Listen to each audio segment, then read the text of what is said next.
What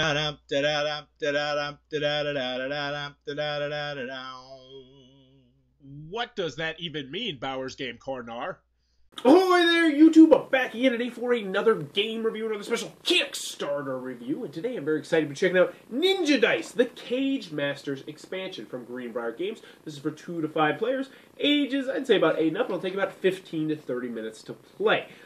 Greenbrier Games released Ninja Dice last year. It was on Kickstarter. I did a Kickstarter review for it. It was a dice game I really enjoyed. It was fast, it was fun, it was quick, and this expansion is going to add special ninjas that we're going to become a special ninja, and you're going to get your own special dice, which will have special abilities that only you can utilize. Sound intriguing? Let's open it up, see how it works. Alright then, we're going to take a look at Ninja Dice, Kage Masters, the expansion to Ninja Dice. It's on Kickstarter right now. And first and foremost, I want to mention that this is a promotional copy I have in front of me here, so take everything you see here with a grain of salt. Also, I don't have everything that's going to possibly be included in the expansions based on stretch goals, or I don't know exactly how they're planning on doing that.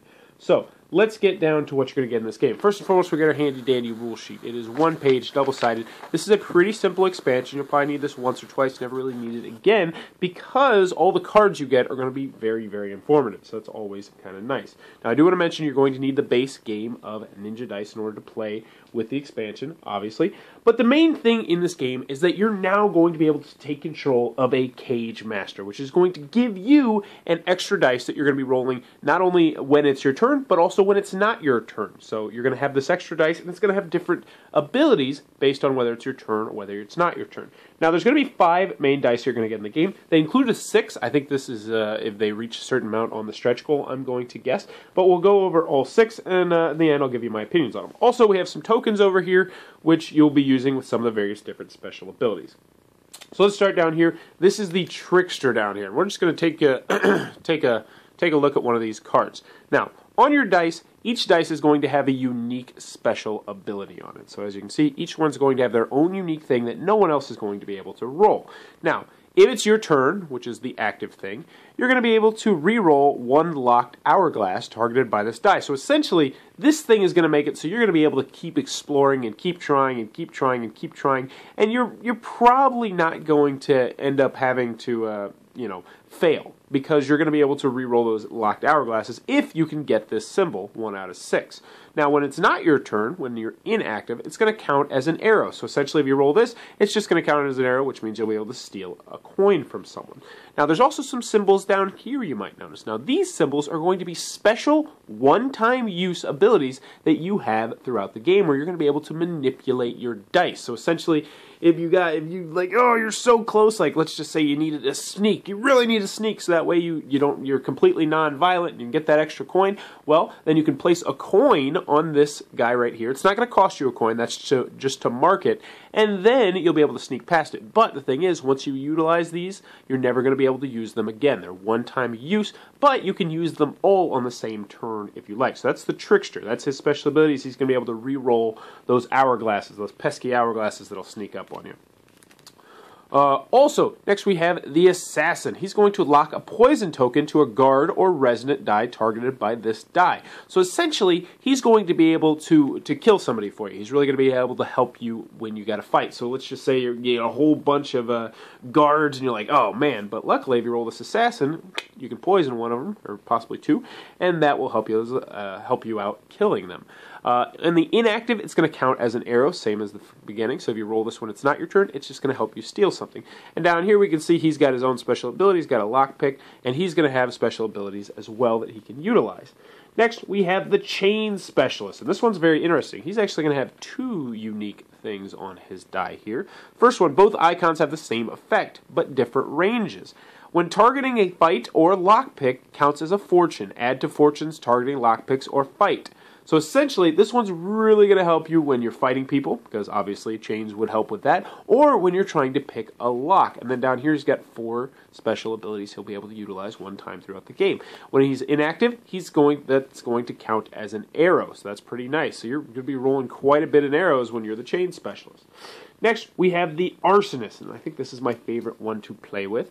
You may lock a fire token to a targeted house die. That house die has no reward. So essentially, if someone's trying and this is active or inactive, so you can use this on yourself if you want to. I've never really done that.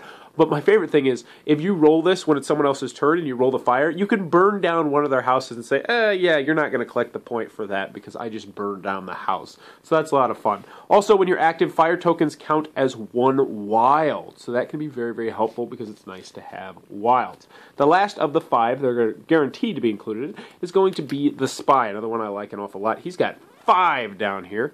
And when he's active or when he's inactive, lock a coin from the bank to a targeted house die. Increase or decrease that die's reward by 1.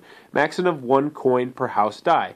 Die cannot have a negative value. So essentially this is going to make some houses more or less valuable. So that one's a really fun one to play with as well. Last but not least, we have the Mystic. Now, this one's not in the rule booklet, so as I mentioned, I think this is going to be one of the expansion dice that they might throw in there.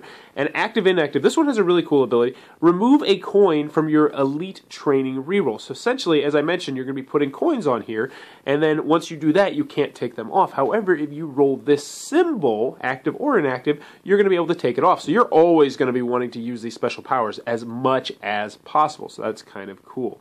Your elite training reroll can be used to reroll another player's die as well, which means you can just say, you know what, I think I'm going to reroll that. We're going to change what you just rolled. So that's awfully cool. So that's what you're getting in the base expansion. I also do want to point out that there, it says potentially 18 location cards and 7 challenge cards. And as I mentioned, I think that is based on if they can reach certain Kickstarter goals. But that, in a nutshell, is what you're going to get inside of Ninja Dice Kage Masters. Alrighty then, Ninja Dice, the Kage Masters expansion from Greenbrier Games, currently on Kickstarter near you. Check out the link below. It looks like it might be your cup of tea. What are my final thoughts? Let's go over the pros, let's go over the cons. First, on the con side, the game's not going to be for everybody. If you didn't like the original Ninja Dice, I still don't think this will be for you. It doesn't add enough to really make it be like, oh, I didn't like it now, but I like it now. I just don't think it adds enough. Also, it is still a light dice rolling game, which is not going to be everybody's cup of tea. Now, this is definitely a step up from like your Martian dice or your zombie dice, but it still is a pretty light, quick dice rolling game, which is not going to be everybody's cup of tea. Last con I have is, I don't know how much room there's going to be left in this little thing right here. Like, I have the expansion cards, and I got the locations in here, and once I put all this stuff in here, it's going to be a little bit of a tight squeeze. So, if you know, mine's already got kind of like a little divot there, but that's definitely a small nitpick. I do like the Ninja packaging on the original, just to clarify that. Moving on to the pros, though, I like this. This is the kind of expansion I really like, which I like nearly all kinds of expansions. It just adds a little bit something extra. Everybody's going to have another dice. Everybody's going to be rolling. Everybody's going to have their own unique special abilities, and that's really cool. I like that. It kind of just distinctifies the game. When you play other light dice rolling game, everything's pretty symmetrical. With this now, you're going to have your own unique special ability. Be like, haha, I'm going to burn that down, or haha, I'm going to re-roll your dice. You're going to do this, or I'm going to do that. And I like that an awful lot. I also like the idea of the tokens. Like you're having those little abilities you can use, but you can only use them once per game. You can't use them more than once, so you got to really think about when you want to utilize them. One con that I did forget to mention, though, and I did notice a couple times, is you're going to run into the hourglass a lot more. Like the hourglass in the base game when you're playing is not as much of a problem, but when you start playing with this, and now you're rolling 2 dice that both have hourglasses, you're going to run into a problem like, whoa, these hourglasses are piling up awfully fast, which can make it a little bit more difficult. But I actually kind of like that difficulty. So, Kage Masters, the Ninja Dice expansion. For me personally, I like Ninja Dice. I like this expansion, and I definitely am going to give this one a thumbs up. If you like the original Ninja Dice, I think you're probably going to enjoy the Kage Masters expansion. So, check it out. It's on the Kickstarter link down below. And in the comments below, let me know what is your favorite light dice game. Because I love light dice games. I like Martian dice and zombie dice and this. And, what is it, Fruit Dice? I don't remember the name of the game is. But a game came out last year I really, really enjoyed. So, do you like light dice games? What is your favorite light dice game? Let me know in the comments below. And as always, if you enjoyed this content, please be sure to click on the subscribe button down below. And thanks for your time, YouTube. That was the review for Ninja Dice Kage Masters. For more reviews and previews, check back at Bauer's Game Corner.